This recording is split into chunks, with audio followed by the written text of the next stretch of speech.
Hello friends, this is Gaurav लाट big bull coach. So again जारी रखते हैं हमारा डेली सीरीज़, आपका मार्केट का डेली डोज।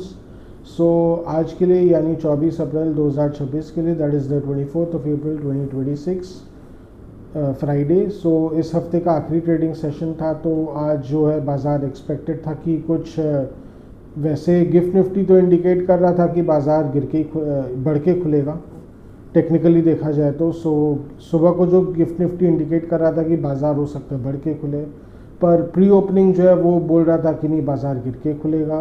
एंड इवेंचुअली देखा जाए तो प्री ओपनिंग ही सही निकला एक तरह से। सो प्री ओपनिंग कहीं ना कहीं सजेस्ट कर रहा था निफ्टी जो है वो 70-75 पॉइंट्स नीचे खुलेगा। सो घूम फिर के फिर निफ्टी वीक हुई। एक बार के लिए निफ्टी ने बढ़त दिखाई बाज़ार में। सुबह सुबह अगर आप देखें तो 9:15 के आसपास एक बार के लिए मार्केट थोड़ा बढ़ के था, but eventually it came down. So basically देखिए, बेरिश अंडरटोन तो मार्केट में हावी था ही। अगर आप कल से परसों से देख लें तो बेरिशनेस जो है निफ्टी में हावी था और ओवरऑल मार्केट में भी हावी था। तो देखिए, अब कल इन्फोसिस के जो नतीजे आए थे तो वैसे तो ठीक ठाक थे, पर अगेन जिसको बोलते हैं ना, गाइडेंस वाज वेरी म्यूटेड। 1-4% की गाइडेंस उन्होंने भी दी। तो अब जहाँ तक लग रहा है कि आने वाले टाइम में हो सकता है डॉलर टर्म्स में सबका नेगेटिव रेवेन्यू ग्रोथ तो अब रहने ही वाला है। सो जिसको बोलते हैं ना, जितने भी बड़े बड़े आईटी कंपनीज़ हैं वो उन्होंने एक तरह से हाथ खड़े कर लिए कि भैया अभी फ़िलहाल यही सिचुएशन है, हमको तो ऐसे ही चलना पड़ेगा। और जैसे इन्फोसिस के जो सीईओ है उनको एक क्वेश्चन पूछा गया था एंथ्रोपिक एआई को लेके, तो उन्होंने थोड़ा सा मुझे जहाँ तक लग रहा है एक सिनिकल सही आंसर था उनका ये जवाब था कि इनफैक्ट एंथ्रोपिक एआई और नई अपॉर्चुनिटीज़ क्रिएट कर देगा, but the tone was slightly cynical. So कहीं ना कहीं मार्केट को भी समझ में आ रहा है कि आईटी कंपनीज़ को थ्रेट तो है, अब वो उसको ठीक से क्वांटिफाई नहीं कर सकते क्योंकि ये एक्चुअल में कोई क्वांटिफाई नहीं कर सकता। It is an ever evolving landscape.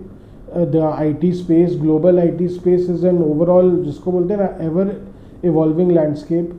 सो इसमें 100% किसी के लिए भी बोलना बहुत मुश्किल है, but known the less the fact is कि बेरिशनेस तो है। और आज सुबह निफ्टी का जो इन्फोसिस का जो स्टॉक था आज इनफैक्ट प्री ओपनिंग में 2% नीचे ही था। सो गिर के ही खुला। पर जैसे दिन आगे बढ़ा, बैंक्स में भी वीकनेस देखा गया, बैंकिंग स्टॉक्स में भी वीकनेस था। आज आईसीआईसीआई बैंक को फिर से पीटा गया, जैसे कल पीटा गया था आज भी उसकी पिटाई हो रही थी। सो ओवरऑल देखा जाए तो प्राइवेट बैंकिंग स्पेस में भी मंदी थी थोड़ा, जो स्पेशली जो टॉप के 4 प्राइवेट बैंक्स हैं उनमें प्रेशर आज भी था। तो मार्केट जो है वो निफ्टी जो है वो गिरते ही चला गया। तो आईटी की पर प्रॉब्लम ये, जैसे दिन आगे बढ़ा आईटी की एकदम ज़बरदस्त धुलाई हो गई। आज भी 5% से ज़्यादा निफ्टी आईटी गिर के बंद हुआ है। तो the quantum was huge. HCL Tech की आज भी 5% धुलाई हो गई, इन्फोसिस की अच्छी धुलाई हो गई, और बेचारा टीसीएस जो कमज़ोर था ही उसकी भी अच्छी खासी धुलाई हो गई। आज टीसीएस का स्टॉक 125 रुपये गिर के बंद हुआ है आज। So it is very very concerning. तो अब एकदम जिसको बोल रहे हैं ना, any bounce is being use to exit. तो बेसिकली हर एक बाउंस को कैनिबलाइज किया जा रहा है कि भैया बाउंस आ गया। जैसे कुत्ते अपने जो कोई भी अगर उनको मीट दिया जाता है उसको तोड़ तोड़ के एकदम बोलते हैं ना, खाते हैं ना। सो वैसे ही जैसे FIIs are cannibalising the any bounce back, बोला भैया जो मिलता है एक बार बेच बाज के एकदम प्यार से निकलते चले जाओ, कुछ बचा नहीं है। सो मेरे को तो अब, मैं तो पहले भी बोल ही रहा था, any bounce back will be बोलते हैं ना रिलीफ रैली रहेगा, टेम्परेरी रिस्पाइट रहेगा। वैसा ही हो रहा है, बिकॉज देखिए कहीं ना कहीं कोई खुल के बता नहीं रहा है, बट कहीं ना कहीं something is really really wrong. Indian IT is likely in the peril. और प्रॉब्लम ये आप जानती हैं कि बहुत ज़्यादा उनके पास कुछ ऑप्शंस भी नहीं है। हालांकि अब इन्फोसिस ने तो बोला है कि अब वो ये जिसको बोलते हैं ओपन एआई के साथ वो पार्टनरशिप कर रहे हैं और वो आगे भी बढ़ रहा है। But again it might be too late, because ये इनफैक्ट ये काम तो 2017 में होने का था, जब उनके जो प्रीवियस सीईओ थे मिस्टर विशाल सिक्का, वो ये काम करने की कोशिश कर रहे थे, वो उनको करने नहीं दिया गया। तो now it is a bit too late. So शायद चीज़ें बहुत मैच्योर हो चुकी है और इंडियन आईटीज़ जिसको बोलते हैं ना बहुत पीछे चले गए हैं। सो अगेन वहाँ पे भी मार्केट को कंसर्न है। और जाहिर तौर पे आईटी इंडेक्स के आईटी स्टॉक्स की जो पिटाई हो रही है, और आज तो इनफैक्ट बेचारे जितने मिड कैप आईटी फर्म्स हैं उनकी भी धुलाई हो गई आज, चाहे वो एल टी माइंट्री हो या और भी जितने मिड रंग के जितने आईटी फर्म्स हैं। तो मार्केट को लगता है धीरे धीरे, मुझे जहाँ तक लग रहा है कि मार्केट का मूड इनके प्रति भी अब ख़राब होते चला जा रहा है। ओवरऑल आईटी सेक्टर ही अब एकदम बोलते हैं ना आउट ऑफ फेवर है। हालांकि मे बी जब बहुत स्टीप करेक्शन आ जाएगा तब मे बी बाउंस बैक देखा जाए, बिकॉज सस्ते हो जाएंगे तो तब का तब देखा जाएगा। पर फिलहाल के लिए तो Indian IT firms remain bearish, इसमें कोई डाउट नहीं है। रिजल्ट्स खुद ही बोल रहे हैं कि अर्निंग्स ग्रोथ अब एकदम रुक सी गई है, सो अब देख लीजिए। उसके अलावा देखिए मार्केट में आज फार्मा स्टॉक्स में थोड़ी मंदी थी। Again pharma was slightly under pressure. Autos में प्रेशर था आज, तो ऑटो स्टॉक्स में भी देखिए ऑब्वियसली प्रेशर रहेगा ही। तेल के दाम तो अब $100 के ऊपर ही चल रहे हैं। On fact they are now stubbornly high above $100 and it is very very concerning. Indian economy के लिए बहुत कंसर्निंग है। देखिए सरकार जितना ही चाहे कर ले, ज़्यादा दिन तक दबा के नहीं रख पाएगी। देखिए हो सकता है वो पेट्रोल डीजल के दाम ना भी बढ़ाए, पर आने वाले टाइम में जो एविएशन टर्बाइन फ्यूल है वो तो महंगा हो ही जाएगा। तो एटीएफ महंगा होएगा तो एयर टिकट्स भी महंगे ही होते चले जाएंगे। तो उसका भी कहीं ना कहीं देखिए एक इनडायरेक्ट इन्फ्लेशनरी इम्पैक्ट पड़ेगा इकोनॉमी में। क्यों? क्योंकि अब आप जानते हैं air travel is now a major portion of Indian lifestyle, और ओवरऑल अब इंडिया की इकोनॉमी के लिए बहुत वाइटल हो गया है। तो लोगों का ट्रैवलिंग करना, बिजनेस ट्रैवल करना, ये बहुत वाइटल हो गया है। सो इसके कारण देखिए बिजनेस कॉस्ट भी कल को बढ़ सकते हैं। So overall impact, indirect impact पड़ेगा ही मीडियम टू लॉन्ग टर्म में। और उसके अलावा देखिए आज के दिन अब बहुत सारे ये जितने कार्गो शिपमेंट्स हो रहे हैं एयर के थ्रू हो रहे हैं, तो वो भी महंगे हो जाएंगे। तो इनडायरेक्ट इम्पैक्ट तो पड़ना ही पड़ना है। और उसके अलावा देखिए अब गवर्नमेंट भी कितना घाटा सहेगी। अगर पेट्रोल डीजल के दाम नहीं बढ़ाते हैं तो कहीं ना कहीं बजट पे तो इम्पैक्ट पड़ता है ना। तो उसका भी देखिए गवर्नमेंट भी तो क्या करेगी, जो डिपॉजिटर्स के ही तो पैसे से ये सब खर्च करेगी ना, तो पब्लिक से ही बोरो करेगी। तो इकोनॉमी में एक कंसेप्ट है क्राउडिंग आउट इफेक्ट। तो बेसिकली क्या होगा, जो गवर्नमेंट इन्वेस्टमेंट कर सकती थी अब उन्हीं पैसों से अब उनको लोगों को पेट्रोल डीजल के बढ़ते हुए दाम से बचाना पड़ेगा। तो कहीं ना कहीं लॉन्ग टर्म के लिए तो अच्छा नहीं है ना। So again this creates long term health impacts. इसका इम्पैक्ट तो देखिए मीडियम टू लॉन्ग टर्म में आना ही आना है। और मुझे ऐसा डर लग रहा है कि हो सकता है ये पूरा साल क्रूड ऑयल बहुत महंगा रहेगा, $80 के ऊपर तो रहेगा ही। लगता है ये कहीं ना कहीं एक टैक्टिक भी है कि किसी भी तरह तेल के दाम महंगे रखो, बिकॉज ऑफ कोर्स $60 से $70 कहीं ना कहीं बोलते हैं, और ये जितने भी ऑयल कंपनीज़ के हेल्थ के लिए भी अच्छा नहीं है, तो कहीं ना कहीं उनको भी कुछ फ़ायदा हो जाएगा। देखिए क्या होता है। अब देखिए आने वाली एक मई से एक चीज़ मैं बता दूं, अब कज़ाकिस्तान का जो तेल है वो जर्मनी जाता था वाया पाइपलाइन वाया रशिया, तो वो तो अब जर्मनी जाना बंद हो जाएगा क्योंकि रशिया ने परमिशन अब ऑफ कर दिया है।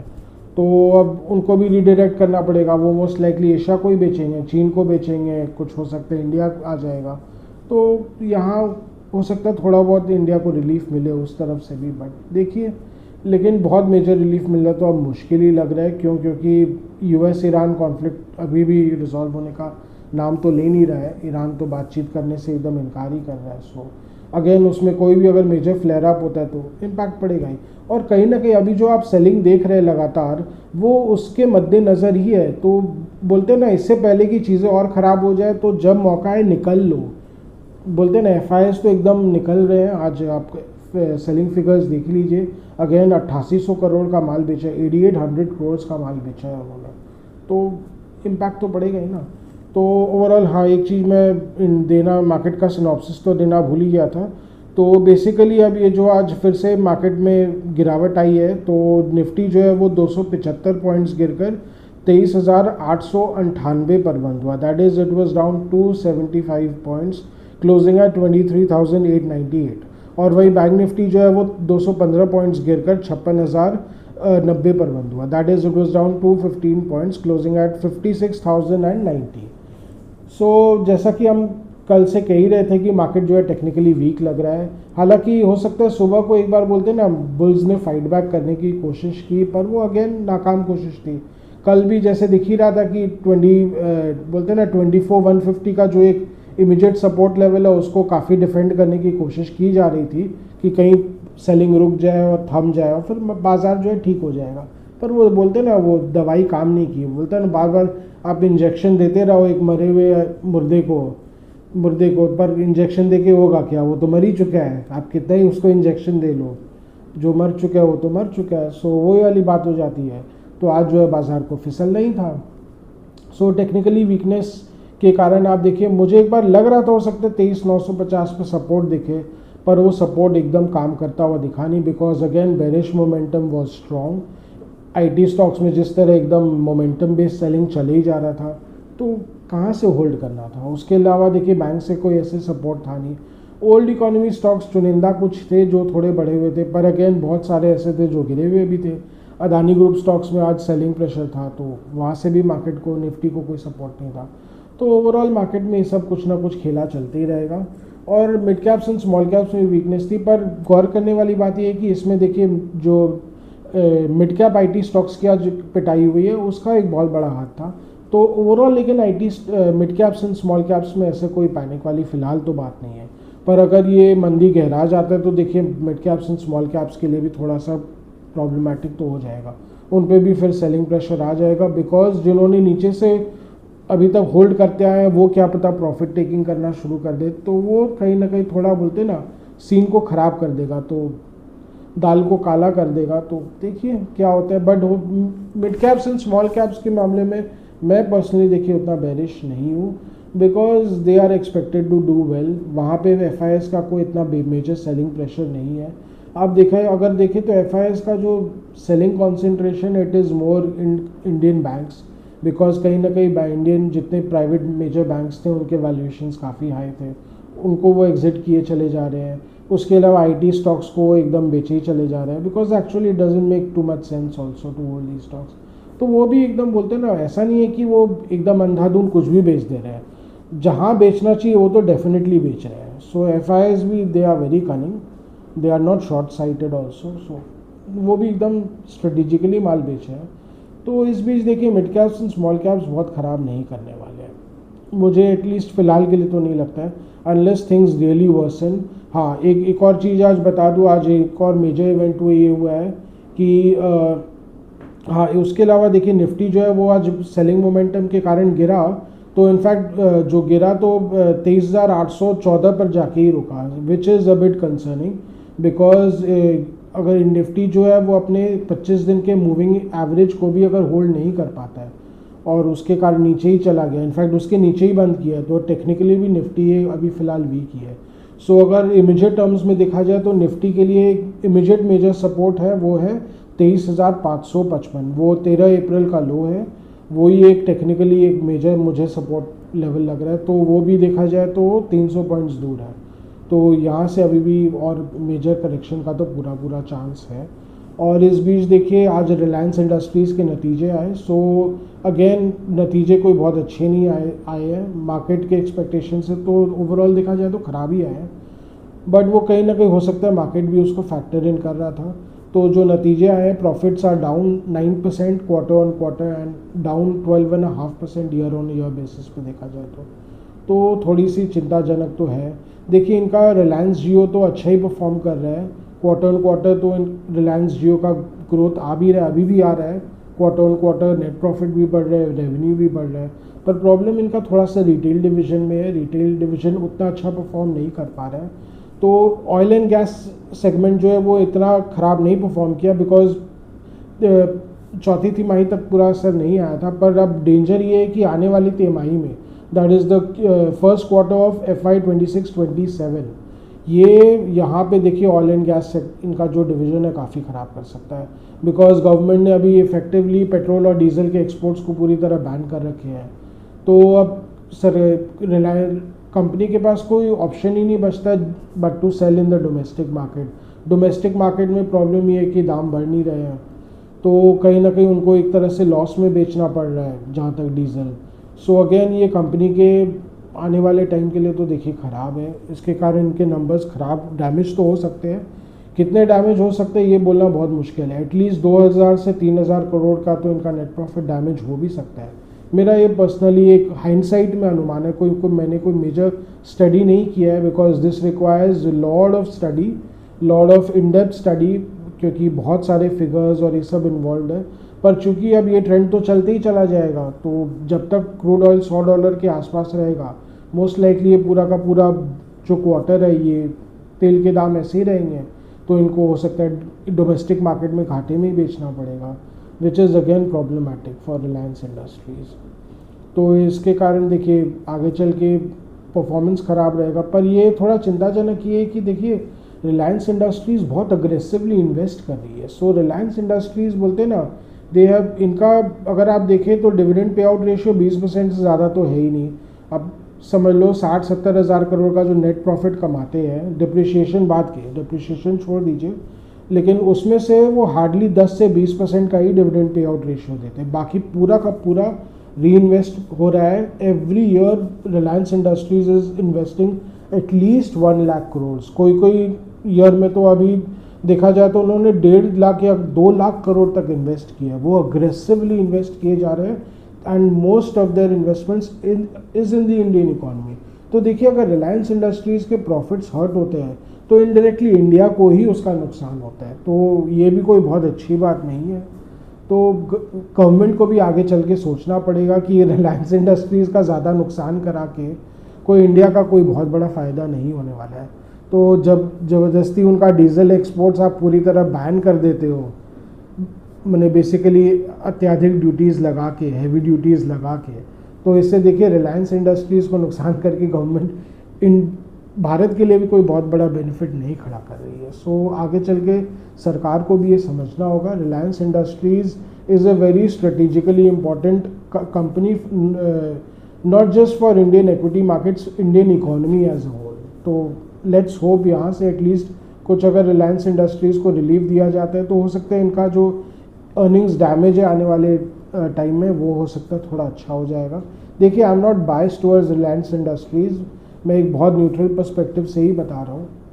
बाकी अपना अपना पर्सपेक्टिव हो सकता है, बट एटलीस्ट मेरा अपना पर्सनल पर्सपेक्टिव है कि रिलायंस इंडस्ट्रीज़ को बहुत ज़्यादा डैमेज नहीं होने देना चाहिए, because eventually they are investing in India's economy पर से, इंडिया की इकोनॉमी को स्ट्रेंथन करने में लगे हुए हैं। सो यही है मोटा मोटी।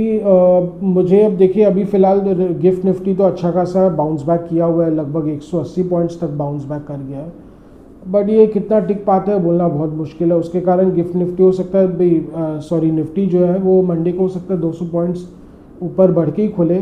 कहीं ना कहीं थोड़ा सा आज लगता है टेक्निकली एक ओवरसोल्ड भी हो गया था, बिकॉज लगातार गिरते चला गया था ना, एक बार ओवरसोल्ड के कारण बाउंस बैक आ सकता है। पर ये बाउंस बैक अगेन कितना टिकाऊ रहेगा बोलना बहुत मुश्किल है। मुझे नहीं लगता है टिकेगा, बिकॉज कहीं ना कहीं एफआईआईज आके बेचते रहेंगे, दे विल कीप सेलिंग, तो उसके कारण देखिए खेल तो ख़राब हो जाएगा। और देखिए फ़िलहाल इमीडिएट टर्म्स में तो एक बार ख़राब ही लग रहा है। हाँ ये बात अलग है कि 4 मई को, अगेन मैं फिर रिपीट कर देता हूँ, 4 मई को बंगाल के इलेक्शंस के रिजल्ट्स आने वाले हैं। तो अब पहले फेज़ में तो बोला जा रहा है कि बीजेपी अच्छी खासी बढ़त बनाई हुई है।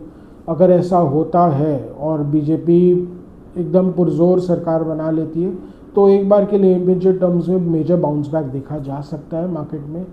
हो सकता है 500 पॉइंट, हो सकता है ज़्यादा से ज़्यादा 1000 पॉइंट का भी एक मेजर रैली देखा जाए। पर अगेन प्रॉब्लम ये है कि वो रैली कितना टिकेगी बोलना बहुत मुश्किल है। एफआईआईज फिर से आके बोलते हैं ना, उसको नोचने लग जाएंगे और माल बेच के ख़राब कर देंगे, तो वैसे ही हो सकता है, पर वो जब होगा तब देखा जाएगा। सो वही है। सो बेसिकली आज का हमारा डेली व्लॉग यहीं तक रखते हैं। आशा करें कि आपको हमारी डेली व्लॉग्स अच्छी लग रही हो। Do like, share and subscribe to our channel, do hit the bell icon for regular update on our videos. अगर आपको कुछ स्टॉक स्पेसिफिक जानना हो या मार्केट के बारे में कुछ जानना हो या कुछ आपको अगर सेक्टर स्पेसिफिक जानना हो तो please write in a comment section, will get back to you, help you in any way possible, as much as possible. And again अगर आपको कुछ कमेंट्स, सजेशंस या फीडबैक देना हो तो please write in a comment section. Your comments, your feedback, suggestions are valuable for us. So आज के लिए थैंक यू।